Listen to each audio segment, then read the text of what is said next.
tirar o parafuso de jeito nenhum. O Norma liga lá para a Grenaldo lá do Cafundá, era cultuando, mas apareceu um rapaz morando ali que me ofereceu ajuda, aí eu consegui trocar. Alguém vai dizer, o inimigo está furioso e pedindo que você chegar aqui e nada, irmão, é porque eu comprei pneu novo mesmo, é por isso que furou. Eu não dou crédito a Satanás, não, que eu ia chegar aqui, que está me pedindo, não. Sou servo do Senhor. Foi eu que não comprei o pneu novo, é aqui ainda. Aí eu não olhei o carro, comprei o pneu novo, não olhei o carro, o que vai acontecer? Ele vai comigo por dentro, né? Aí eu falei para a minha esposa, tem que comprar o pneu. Eu ia comprar amanhã, estava pensando em comprar amanhã. Mas aí ele não quis esperar, vou esperar hoje. Mas graças a Deus nós conseguimos chegar aqui. Então, irmãos, as coisas acontecem. Nós somos seres humanos, né? Andamos com coisas materiais, isso acontece, é normal. Não dá crédito ao diabo que acontece as coisas na nossa vida, não, que não tem crédito nenhum. Amém? Vamos abrir nossa Bíblia no livro de Atos. Atos capítulo 7. Vemos então. E ouvindo eles isto, enfureceram-se em seu coração e rangiam os dentes contra ele. Mas ele, estando cheio do Espírito Santo e fixando os olhos no céu, viu a glória de Deus e Jesus, que estava à direita de Deus. E disse: eis que vejo os céus abertos e o Filho do Homem que está em pé à mão direita de Deus. Mas eles gritaram com grande voz, taparam os ouvidos e arremeteram unânimes contra ele, expulsando-o da cidade e o apedrejaram. E as testemunhas depuseram as suas vestes aos pés de um jovem chamado Saulo, e apedrejaram a Estevão, que em invocação dizia: Senhor Jesus, recebe o meu espírito. E pondo-se de joelho, clamou com grande voz: Senhor, não lhes imputes este pecado. E tendo dito isto, adormeceu. Nós estamos diante de um texto bastante conhecido, onde conta aqui a história desse rapaz, um jovem chamado Estevão. Aqui, no contexto, a partir do capítulo 6, os apóstolos estão passando por um problema. A igreja primitiva vai crescendo.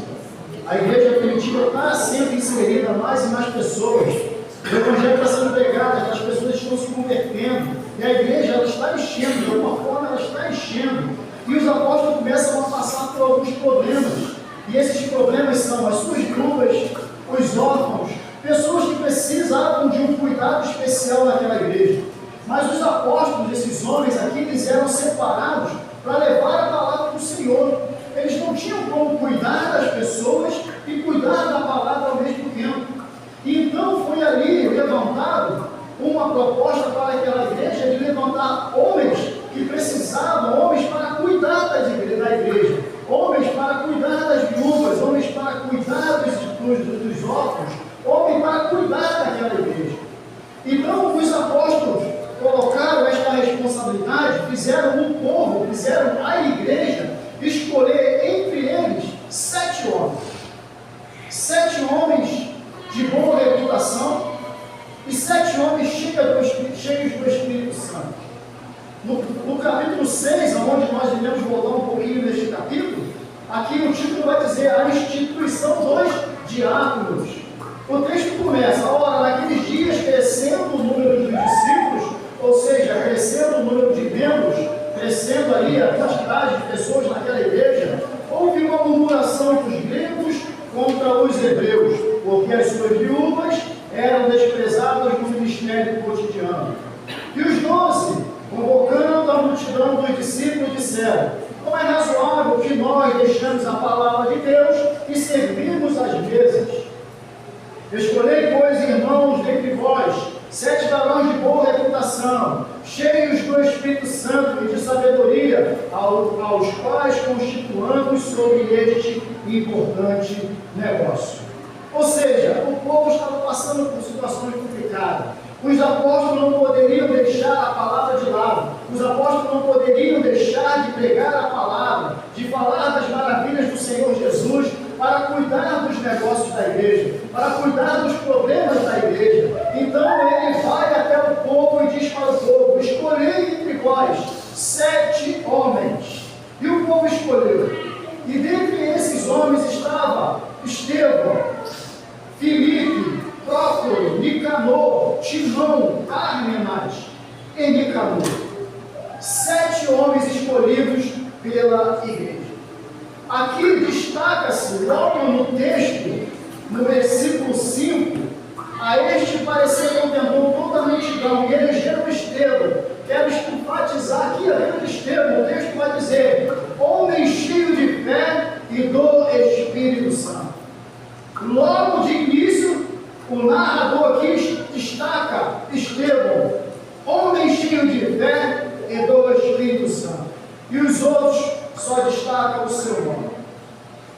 Mas que diferencial existe aqui na vida de Estevão? Existe que ele era um homem que se destacava entre os outros. Ele era um discípulo, um servo do Senhor, que pela narração, pelo que diz a Bíblia, ele já se destacava no meio dos outros. E o seu nome é o primeiro a ser citado: Estevão, homem cheio de fé e cheio do Espírito Santo. Estevão era diferente. No verso 8 ao 15, vai dizer que Estevão fazia prodígios, Estevão fazia sinais. O texto do 8 ao 15 vai dizer: Estevão, cheio de fé e de poder, fazia prodígios e grandes sinais entre o povo. E levantaram-se alguns que eram da sinagoga, chamavam de libertos, e dos sirenes, e dos alexandrinos, dos que eram da Sicília e da Ásia, e disputavam com Estevão. Ou seja, Estevão era um homem que fazia sinais, fazia prodígios, e era um homem que tinha sabedoria. Era um homem cheio do Espírito Santo de Deus. Era um homem que se destacava. E com certeza a igreja, sem pensar, sem tosquelejar, sem pensar 2 vezes, escolheram Estevão para estar cuidando deles, para estar cuidando das ovelhas, para estar cuidando das viúvas, para estar cuidando dos órfãos, para estar cuidando das ovelhas. Mas passando-se o tempo, esses homens escolhidos pela própria igreja, escolhidos para cuidarem da igreja, eu lendo esse texto, eu lendo essa história, eu passei a me interrogar. Eu comecei a fazer algumas perguntas. A instituição dos diáconos em nosso templo, em nossa igreja, é simplesmente porque eles estão com um certo destaque, mas o destaque é observado pelo ministério da igreja. O destaque é observado por aqueles que estão preparando estes homens para o ministério. Mas aqui eu vejo que esta responsabilidade foi dada para a própria igreja. E eu parei para me perguntar, eu fiz essa pergunta para mim, e eu quero fazer essa pergunta para você. Mas não me responda, responda para você mesmo.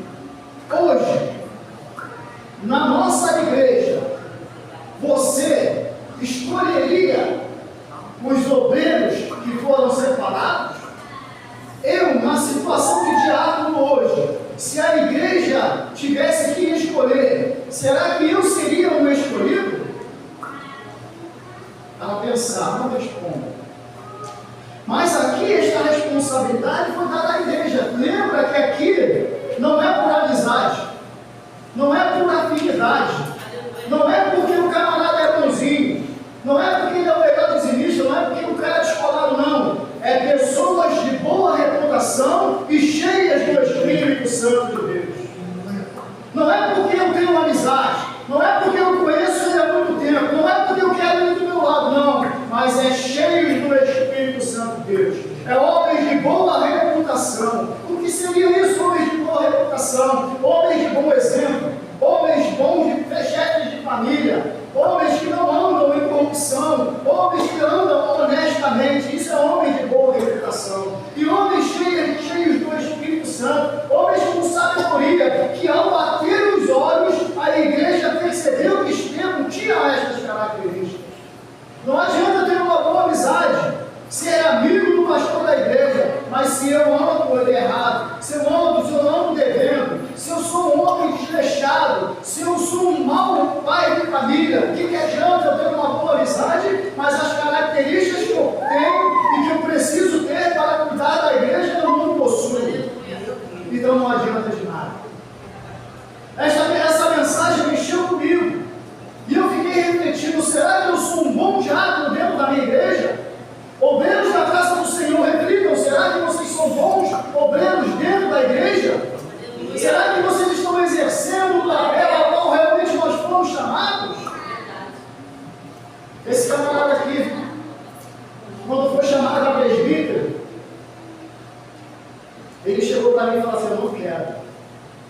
Eu vou recusar.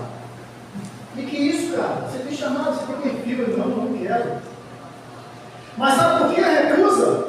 Porque ele entende a responsabilidade, ele entende o chamado. Porque hoje, de hoje em dia, muitos querem status, querem dar o meu nome lá, Pastor Alex, para estar no nome da igreja, para onde eu for ser chamado de pastor. Não, irmão. Quando você entende o chamado, entende a responsabilidade, a primeira coisa que você tem, a sua primeira reação é negar, porque o peso da responsabilidade é muito grande. Não é simplesmente ser chamado de diácono, não é simplesmente ser chamado de presbítero, não é simplesmente ser chamado de pastor, mas é o peso que cabe dentro dos seus ombros. Aqui são pessoas que estão na responsabilidade deste ministério. Não é qualquer pessoa que entra por aqui, não é qualquer pessoa que eu tenho que olhar, mas você tem que estar aqui simplesmente para isso. Não, o cuidado, a responsabilidade está no ombro desses homens que sentam atrás da cadeira.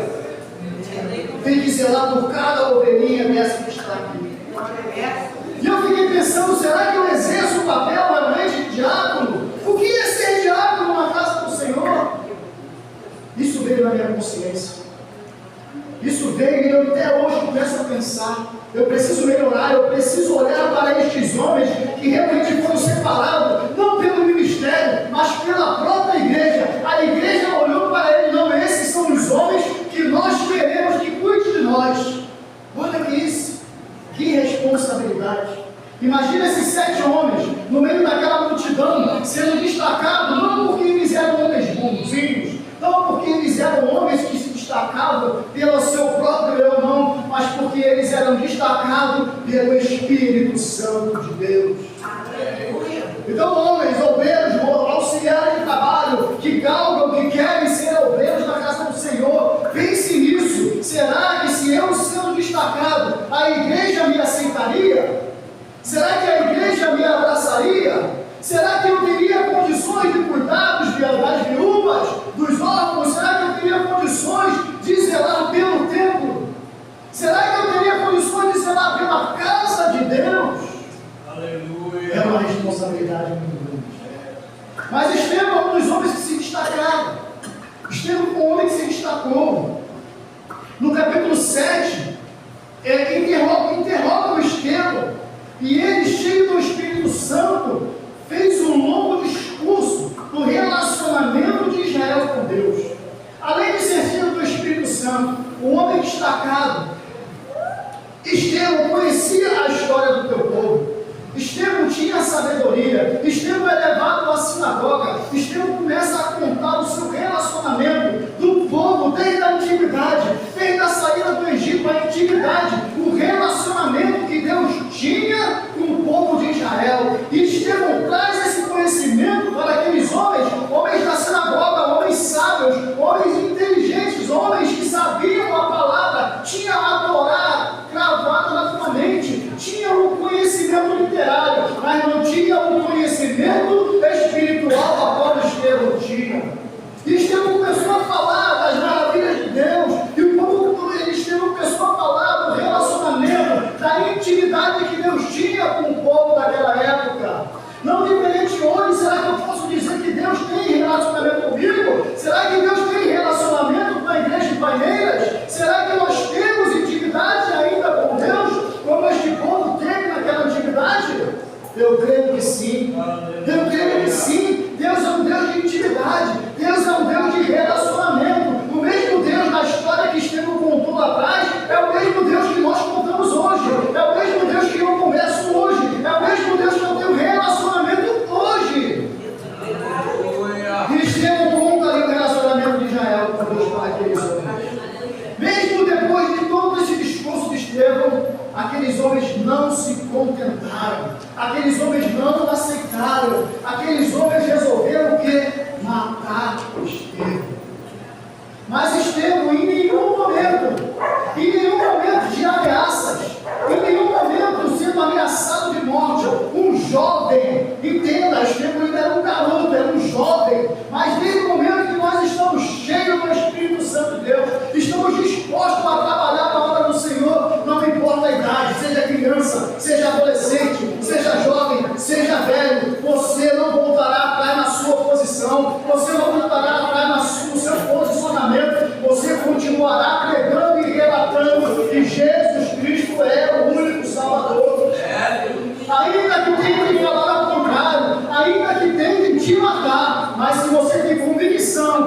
cheio do Espírito Santo, você vai manter o seu posicionamento.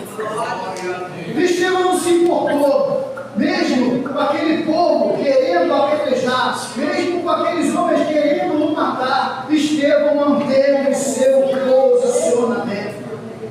E é lindo demais que nós chegamos aqui no capítulo 7, aonde Estevão realmente é tirado ali da sinagoga, aonde eles disputavam ali com aqueles homens, aonde eles discutiam, aonde Estevão contava as maravilhas de Deus para aqueles homens que pareciam que esses homens tinham esquecido do que Deus fez no passado. Parecia que esses homens não tinham esquecido, ou não queria saber, ou não queria lembrar, ou não queria relatar verdadeiramente as maravilhas que Deus tinha feito no passado. O mesmo Deus do passado era o mesmo Deus daquele momento, o mesmo Deus daqueles homens da sinagoga, era o mesmo Deus dos discípulos, era o mesmo Deus de Estevão, e é o mesmo Deus de hoje. Nós estamos passando, irmãos, por contextos, situações, a qual a nossa vida fica meio embaraçada. É homem tomando lugar de mulher, é mulher tomando lugar de homem, é as nossas lideranças, as mulheres que eram para ser coordenadas, comandadas por mulheres, é comandada por homens que hoje são trans, e vice-versa. O mundo está de cabeça para baixo. O mundo está numa situação onde a gente não sabe o que fazer, aonde recorrer, com quem falar. Nós não temos com quem falar. Simplesmente estamos entregues às nossas autoridades e as coisas vão acontecendo e nós não podemos fazer nada. Isso vai chegar um momento, queira ou não, isso vai apertar a igreja do Senhor. E será que nós seremos como Estevão? Manteremos o nosso posicionamento? Será que, como Estevão e esses homens que foram separados, nós continuaremos a dizer que Jesus Cristo é o Salvador? Será que nós iremos continuar relatando que Deus constituiu homem e mulher? Será que nós continuaremos a falar, mesmo que isso venha trazer uma retaliação para nós? Será? Mas uma coisa eu digo, sozinho nós não conseguiremos. Eu sozinho não consigo, mas para conseguir vencer essas situações, eu preciso ser cheio do Espírito Santo. Se o Espírito Santo não estiver conosco, se o Espírito Santo não estiver na igreja, com a primeira ameaça nós corremos, com a primeira ameaça nós levamos, mas estes homens, Estevão não levou Jesus Cristo.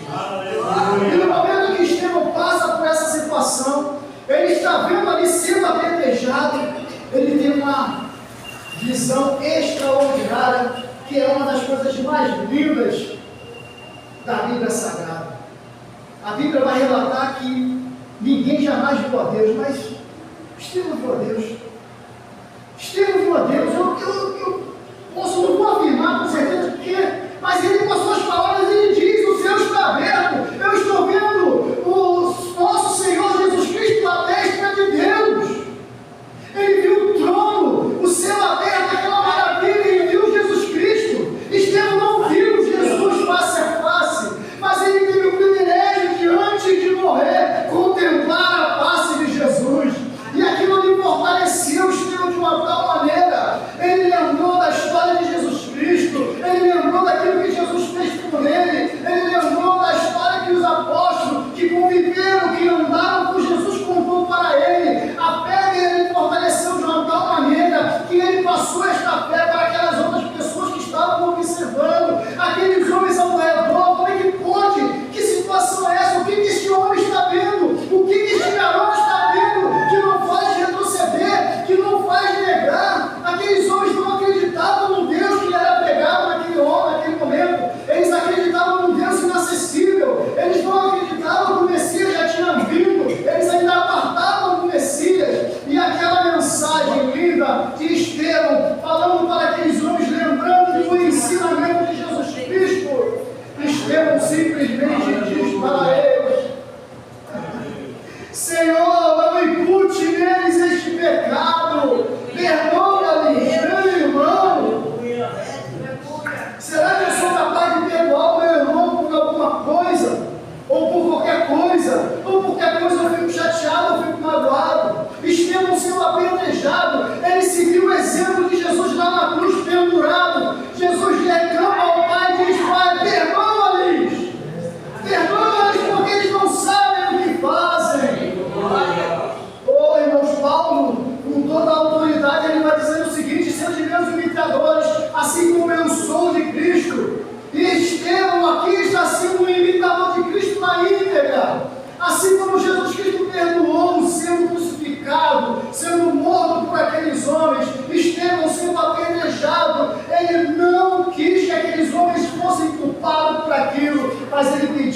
Senhor que os perdoasse.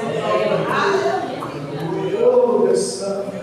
Ser cheio do Espírito Santo é isso, irmão. Irmãos, ontem, na sexta-feira, melhor dizendo, eu pregava sobre amizade. Eu dizia que ia ser um amigo, relatar a pessoa, é muito fácil dizer, presbítero Oswaldinho é meu amigo. Mas se amanhã ou depois ele me decepcionar, eu vou dizer para ele que é um amigo da onça que ele é. Porque me decepcionou. Mas amigo é aquele que se declara amigo do Deus. Eu sou amigo do Oswaldinho. Se amanhã ou depois o Oswaldinho me decepcionar, isso não vai me afetar, porque eu sou amigo dele. Eu sou amigo dele. Isso não vai me atingir. Amizade, é claro que nós não temos amizade com todo mundo. Amizades são coisas seletas, são pessoas seletas, pessoas que você se confidencia, pessoas aquelas que você pode falar a verdade e ela não vai se importar, ou pelo contrário, vai te agradecer por você ter aberto os olhos dela. Isso que é amizade. E aqui eu vejo Estevão nesse ciclo, sabe, de poder, de aproximação com Deus, de virtude vinda do Espírito Santo de Deus, não se importando com aquilo que iria acontecer, porque desde o momento que ele viu o céu aberto, desde o momento que ele viu o céu aberto, contemplou o Espírito Jesus Cristo, a fé dele se firmou e ele sabia para onde ele ia. E ali do lado daqueles homens, a igreja vendo aquilo, meu Deus, eu quero isso para mim. Quando você entende isso, você realmente, não, eu quero isso para mim também. Eu quero viver esse evangelho, eu quero viver este poder, não importa o que aconteça conosco, eu tenho a certeza que um dia eu irei morar no céu. E nós precisamos ter essa convicção de que um dia nós iremos morar no céu. E ali o texto vai dizer que aqueles homens que apedrejaram a Estevão vão pegar as suas vestes e vão colocar aos pés de um homem que estava vendo tudo aquilo acontecendo, e aquele homem que permitiu que aquilo acontecesse, este homem chamado Saulo.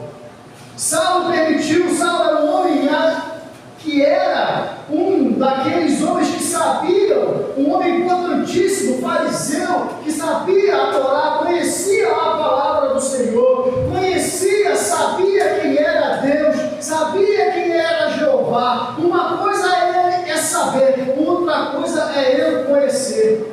Uma coisa é eu saber quem Deus é, outra coisa é eu ter intimidade e saber o que Ele pode fazer. Há essa diferença. Saulo, ele era um conhecedor da palavra, ele era um conhecedor da lei, ele era um conhecedor da palavra, e depois desse acontecimento todo, Saulo começa uma perseguição mais ferrenha ainda com a igreja. Paulo não consegue entender que homem, que evangelho é esse, que Jesus Cristo é esse, que já morreu, não tem sentido nenhum. Esse jovem morreu por causa deste nome, morreu por causa deste homem, morreu por causa deste evangelho. Isso causa um impacto na minha e na sua vida. Será que eu sou capaz de morrer pelo evangelho, até o prego? Será que eu sou capaz de levar pedradas por causa do evangelho que eu prego? Será que eu sou capaz de mudar vidas por causa do evangelho que eu prego? Será que o exemplo da minha vida é capaz de eu mudar pessoas e seguir o evangelho que eu sigo? Isso é algo para nós refletirmos. E Saulo, impactado, seu coração encheu mais de raiva ainda, e começou a seguir, a perseguir mais ainda a igreja. Mas aquele povo não se importou com isso, porque depois de ter visto o exemplo de Estevão, um rapaz cheio do Espírito Santo de Deus, a igreja se inflamou do Espírito Santo de Deus, e mais eles pegaram.